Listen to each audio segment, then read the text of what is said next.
और बोलती हैं, तुम यहाँ क्या कर रही हो? प्रीति खुद खाना बना लेगी, तुम मेरे साथ चलो। चलो बातें करते हैं।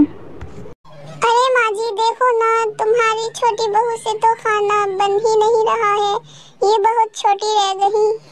तुम भी माँ जी बहुत छोटी बहू लाई हो। हाँ बहू, तुम सही कह रही हो। मैं इतनी छोटी बहू को क्यों लाती? जब मेरा ही बेटा बोना निकला तो पता नहीं मैंने भी क्या बुरे कर्म पाप कर्म करे थे जो मेरा बेटा छोटा ही निकला।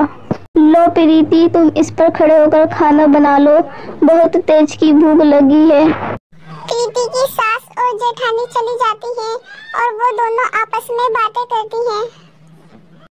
जेठानी बोलती है, माँ जी दिवाली के कुछ ही दिन रह गए हैं, ये छोटे भाई तो काम नहीं करते, ये तुम्हारी छोटी बहू दिवाली कैसे मनाएगी?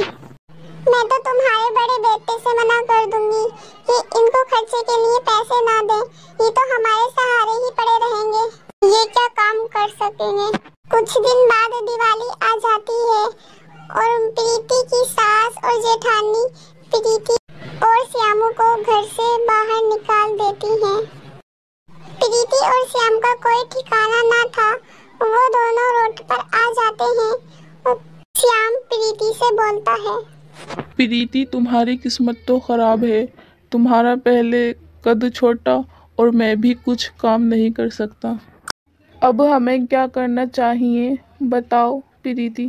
अरे श्याम जी, आप तुम टेंशन मत लो, जो मेरी माँ ने जेवर दिए थे ना, उन सब जेवरों को बेचकर कोई ढाबा खोल लेंगे, मेरी पहली दिवाली भी अच्छी हो जाएगी और अपने एक नया घर खरीदेंगे।